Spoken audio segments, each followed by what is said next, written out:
ಮುಜರಾಯಿ ಇಲಾಖೆಯ ದೇವಸ್ಥಾನದ ವಿಷಯದಲ್ಲಿ ಆ ದೇವಸ್ಥಾನ ಯಾವ ಜಿಲ್ಲೆಯಲ್ಲಿದೆಯೋ ಆ ಜಿಲ್ಲಾಧಿಕಾರಿನೇ ಅದರ ಅಡ್ಮಿನಿಸ್ಟ್ರೇಟಿವ್ ಹೆಡ್ ಆಗ್ತಾರೆ, ನಿರ್ಧಾರಗಳನ್ನು ತೆಗೆದುಕೊಳ್ತಾರೆ ಅಂತಿಲ್ವಾ?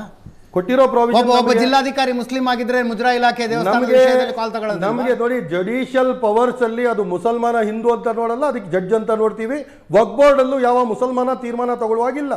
ಟ್ರಿಬ್ಯುನಲ್ ಅಂತ ಹೇಳಿದ್ರೆ tribunal is headed by a sitting judge who is appointed by the chief justice of the relevant state. ಆ ರಾಜ್ಯದ ಚೀಫ್ ಜಸ್ಟಿಸ್ ಅದರಲ್ಲಿ ಶರಿಯಾ ಓದ್ಕೊಂಡಿರೋ ಮೌಲ್ವಿಗೆ ಏನು ಕೆಲಸ? ಇಲ್ಲಿ ಒಂದು ನಿಮಿಷ. ಟ್ರಿಬ್ಯುನಲ್ ಅಂತ ಹೇಳಿದ್ರೆ ನೀವು ವಕ್ಫ್ ಪ್ರಾಪರ್ಟಿ ಅಂತ ಹೇಳಿದ್ರೆ ಅದರ ಡಾಕ್ಯುಮೆಂಟ್ಸ್ ರೆಕಾರ್ಡ್ಸ್ ಕೊಡಕ್ಕೆ ಒಬ್ಬ ವಕ್ಫ್ ಆಫೀಸರ್ ಇರಲೇಬೇಕು. ವಕ್ಫ್ ಆಫೀಸರ್ ಇರ್ತಾರೆ.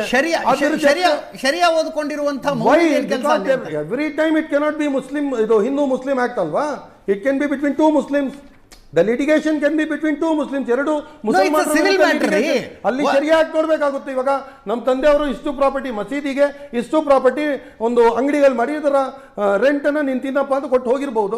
ಅದರಲ್ಲಿ ಅಕಸ್ಮಾತ್ ಏನಾದ್ರು ಲಿಟಿಗೇಷನ್ ಬಂದು ವಕ್ಫ್ ಬೋರ್ಡ್ ಏನಾದ್ರು ಈ ಅಂಗಡಿಗಳು ನಮ್ದೇನೆ ಅಂತ ಕ್ಲೇಮ್ ಮಾಡಿದ್ರೆ ಆ ಸಂದರ್ಭದಲ್ಲಿ ಒಬ್ಬ ಶರಿಯಾ ಇಮಾಮ್ ಇರಬೇಕಲ್ಲ ಸರ್. ಅದಕ್ಕೆ ಒಂದು ವಕ್ಫ್ ಆಫೀಸರ್ ಇದ್ದೇ ಇರ್ತಾನೆ. ಆದ್ರೆ ನೋಡಿ ಇಲ್ಲಿ ಕಿತಾಪತಿ ಮೋದಿ ಅವ್ರ ಕಿತಾಪತಿ ಏನ್ ಮಾಡಿದ್ದಾರೆ ನೋಡಿ. ಇವಾಗ ಸಿಟ್ಟಿಂಗ್ ಜಡ್ಜ್ ಅನ್ನ ಇದ್ದ ಪವರ್ಸ್ ಅನ್ನ ತೆಗೆದು ಇವರು ಒಬ್ಬ ಡಿ.ಸಿಗೆ, ಒಂದು ಡಿಸ್ಟ್ರಿಕ್ಟ್ ಕಲೆಕ್ಟರ್ಗೆ ಇವರು ಆ ಪವರ್ಸ್ ಅನ್ನ ಕೊಡ್ತಾರೆ. District collector is a executive appointment.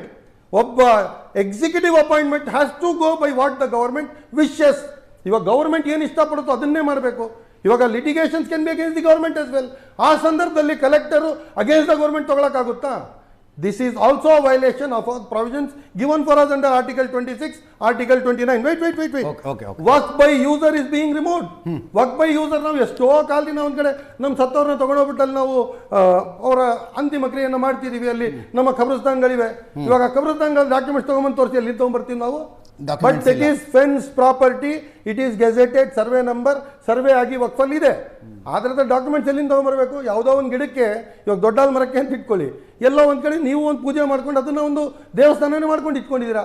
ಇವಾಗ ಅದರ ಡಾಕ್ಯುಮೆಂಟ್ಸ್ ತಗೊಬನ್ನಿ ಅಂದ್ರೆ ಸಜ್ಜನ್ ರಾವ್ ಸರ್ಕಲ್ ಅಲ್ಲಿ ದೇವಸ್ಥಾನ ಇದೆ. RV ರೋಡ್ ಅಲ್ಲಿ ವಿಜಯ ಕಾಲೇಜ್ ಹೋಗಿನ ಮುಂಚೆ ಲೆಫ್ಟ್ ಸೈಡ್ ಶಿವನ ದೇವಸ್ಥಾನ ಇದೆ. ಅದಕ್ಕೆಲ್ಲ ದಾಖಲಾತಿ ಇದೆಯಾ? ದಟ್ ಈಸ್ ಆ ದೇವಸ್ಥಾನ. I am not comparing Ajit, don't mistake. No, you compare ಮಾಡಿದ್ರೆ ನೀವು you have started it, you have to listen to it. ನೀವು ಸ್ಟಾರ್ಟ್ ಮಾಡಿದ್ದೀರಿ ಅಂತ ಕೇಳಿಸ್ಕೋಬೇಕು. ಪೂಜೆ ನಡೀತಾ ಇದೆ, ಸ್ಟಾರ್ಟ್ ಮಾಡಿದ್ರೆ ನಾನು ಪ್ರಶ್ನಿಸ್ತಿಲ್ಲ. ನಾನು ಹೇಳ್ತಿರೋದು ವಕ್ಫ್ ಬೈ ಯೂಸರ್. ಅದೇ ತರ ಹಿಂದೂಗಳು ಎಷ್ಟೋ ಒಂದು ಕಾಲದಿಂದ ಒಂದು ಗಿಡಕ್ಕೆ, ಒಂದು ನದಿಗೆ, ಒಂದು ದೇವಸ್ಥಾನ, ಒಂದು ಬೆಟ್ಟ, ಎಲ್ಲ ಕಡೆ ದೇವಸ್ಥಾನಗಳಿವೆ. ಅದಕ್ಕೆಲ್ಲ ಡಾಕ್ಯುಮೆಂಟ್ ನೀವು ತಗೋಬರ್ರಿ ಅಂದ್ರೆ ಆಗಲ್ಲ. ಡಾಕ್ಯುಮೆಂಟ್ಸ್ ಇಲ್ಲ, ಪ್ರಶ್ನೆ ನೀವು ಮಾಡಬೇಡಿ. ಕೇಳಿಸ್ಕೊಳ್ರಿ, ಹೇಳಿ. ಯಾವುದೋ ಒಂದು ದೇವಸ್ಥಾನ ಶತಮಾನಗಳಿಂದ ನಡ್ಕೊಂಡು ಬರ್ತಾ ಇರಬಹುದು, ಆದರೆ ಆ ದೇವಸ್ಥಾನ ನನ್ನ ಜಮೀನಿನಲ್ಲಿ ಕಟ್ಟಿದ್ದಾರೆ ಅಂತ ಅನ್ನೋದಕ್ಕೆ ನನ್ನ ಹತ್ರ ದಾಖಲೆಗಳಿದ್ರೆ ನಾನು ಕೋರ್ಟ್ಗೆ ಹೋಗ್ಬಹುದು. ವಕ್ಫ್ ವಿಷಯದಲ್ಲಿ ದಾಖಲೆನೂ ಇಲ್ಲ. ಪ್ರತಿಯೊಂದು ಬೆಟ್ಟದ ಮೇಲೆ ಒಂದೊಂದು ದೇವಸ್ಥಾನ ಇದೆ, ಅದಕ್ಕೆ ಯಾವ ದಾಖಲೆನೂ ಇಲ್ಲ. ಯಾವುದಾದರೂ ವ್ಯಕ್ತಿಗೆ dirty and fight. Let us understand Modi's ಅದು ಷಡ್ಯಂತ್ರ. ಮೋದಿ ನಡೆಸ್ತಿರುವ ಈ ಷಡ್ಯಂತ್ರವನ್ನ ಅರ್ಥ ಮಾಡ್ಕೊಳ್ಳೋಣ.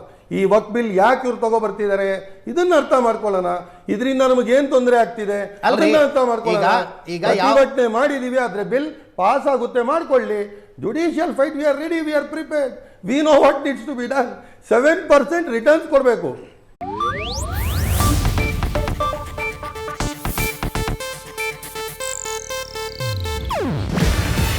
ಇದು ಏಷ್ಯಾನೆಟ್ ನ್ಯೂಸ್ ನೆಟ್ವರ್ಕ್ ಪ್ರಸ್ತುತಿ. ನೀವು ನೋಡ್ತಿದ್ದೀರಾ ಏಷ್ಯಾನೆಟ್ ಸುವರ್ಣ ನ್ಯೂಸ್.